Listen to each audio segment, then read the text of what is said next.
qu'est-ce qu'il y a? Rien. Mais si, il y a forcément quelque chose, t'es là de bouffer les ongles. Je sais pas, je m'inquiète. Deux. Il se passe plus rien du côté de l'enfer. Plus de nouvelles, beaucoup moins de morts sur Terre, nos espions reviennent sains et saufs. Je crois qu'ils sont pas en forme. C'est plutôt une bonne chose, non? Oui, mais non. Je comprends pas alors. Déjà, on se fait chier, et pour tout te dire, je m'inquiète pour Satan. C'est une blague. Bah non, mais... Écoute, c'est une personne comme une autre, tu sais, il a des défauts, des qualités, et il a besoin de soutien de temps en temps, et là, quand il est pas bien, ça me fait chier. Non mais ça va plus, toi. T'es en train de me dire que tu t'inquiètes du mal-être de ton premier ennemi. Mais c'est pas une question d'ennemi. Quand quelqu'un est mal, il y a plus d'amis ennemis, tu sais.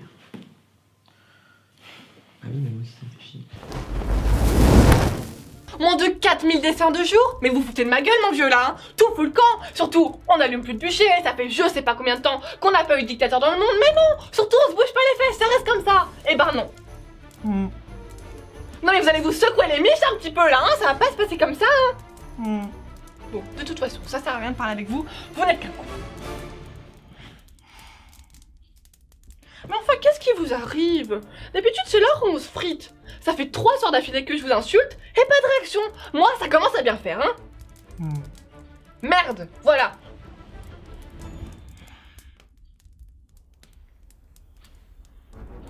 Mais j'ai compris. C'est les 200 ans de votre bannissement, c'est ça? Écoutez, mon vieux, il vous a viré, maintenant, va falloir s'y faire et passer à autre chose. Pas la peine d'en faire tout un clafoutis. Un clafoutis? Oh, écoutez, j'ai rien trouvé de mieux, c'est vous avec votre hein. Merde. Bonne nuit.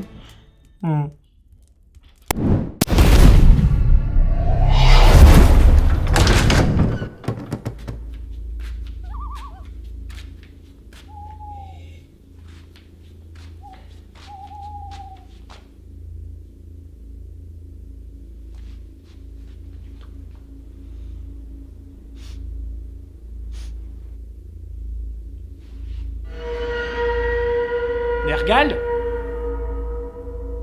Qu'est-ce que vous foutez là? L'élite me demandait en tant que général des armées des enfers et garde personnel de votre personne, de veiller sur vous et de vous suivre dans vos déplacements.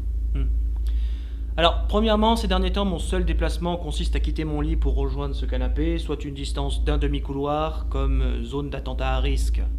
J'ai vu mieux. Deuxièmement, si j'apprends encore une fois que vous suivez d'autres ordres que les miens, surtout si c'est ceux de ma dégénérée de femme, je vous colle à la porte avec une torche au cul. Troisièmement, j'ai pas de troisièmement. Enfin, vous connaissez le principe, hein? Enfer, flamme, damnation, abomination, atroce souffrance et patati et patata. Des questions? Non. Cassez-vous. Non mais il va vraiment très très mal, vous savez, je m'inquiète beaucoup pour lui. Mais qu'est-ce que je vais devenir?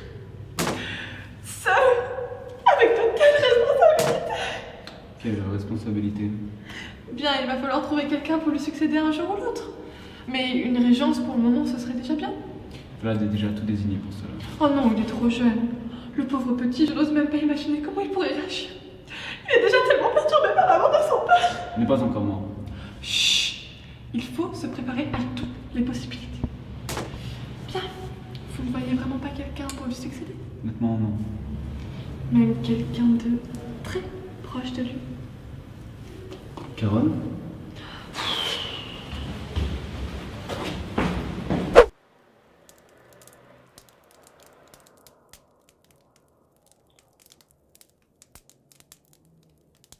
Parlez-moi de vos problèmes.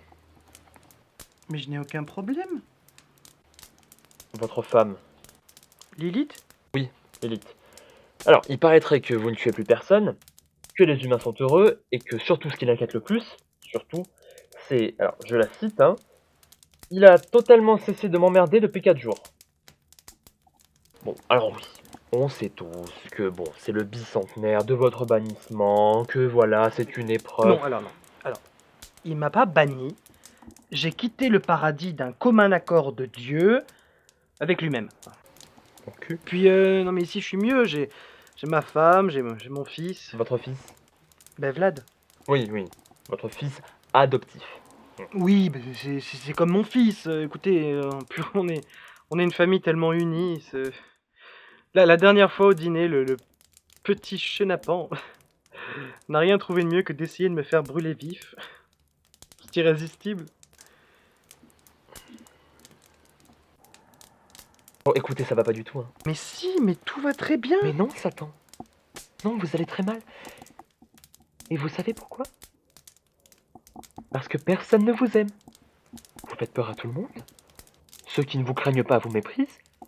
D'autres ne croient même pas en votre existence. Et vous savez pourquoi? Mais parce que vous êtes insignifiant. Insipide et inutile. Votre femme vous hait. Vous n'avez pas d'enfant. Votre seule source de satisfaction est un fils adoptif que votre femme a eu avec un autre démon pendant un moment d'égarement. Fils adoptif, je tiens à le dire, qui cherche à vous éliminer de toutes les façons parce qu'il vous déteste, hein, parce que surtout qu'il veut prendre votre place sur le trône. Hein. Et en plus, par-dessus le marché, la seule chose que vous aviez de bien, c'était quand vous travailliez auprès de Dieu. Mais même lui, il vous a trouvé si misérable qu'il a très vite fait de vous envoyer comme un rat dans les ténèbres que vous appelez votre chez vous. Non. Alors, parlez-moi de vos problèmes. D'accord. Vous êtes psy, vous? Ah bah non, moi je suis gastro-entérologue. Hein. Mais qu'est-ce que vous foutez ici? En fait, votre femme a menacé de cramer ma famille. Donc comme j'étais un petit peu gêné de voir mes enfants brûler, je me suis dit que j'allais être psy. Vous voyez? Puis, en plus, avec un cas désespéré comme vous... Mais je vais jamais m'en sortir? Mais si, bien sûr que si. Ah bon? Non, en fait, vous êtes foutu, donc vous savez quoi? Suicidez-vous, vous aurez plus y fait. Hein.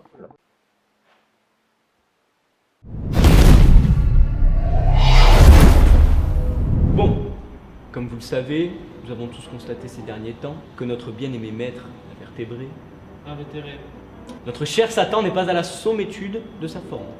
Certes. Donc, nous vous avons demandé de nous réunir aujourd'hui pour réfléchir ensemble à la successivité. Succession. Parlons pour l'instant de régence. Oui, tout à fait. Donc, le Conseil des Enfers et nous-mêmes avons pensé tout naturellement d'un commun accord avec les forces maléfiques. Oui, donc, pour la succession, nous avons pensé à Nergal. Mais, malheureusement, contre toute attente, comme à son habitude, il s'occupe déjà de l'organisation territoriale en matière de protection. Et donc, par une logique implacablesque, nous nous sommes rabattus sur notre deuxième choix, qui est Vlad, votre fils. Mais vous nous accorderez le fait qu'il est beaucoup trop jeune pour assumer une telle charge politique. C'est donc pourquoi nous nous sommes dit, demandons à Lilith, notre reine bien-aimée. Alors Lilith, vous connaissez quelqu'un de confiance ?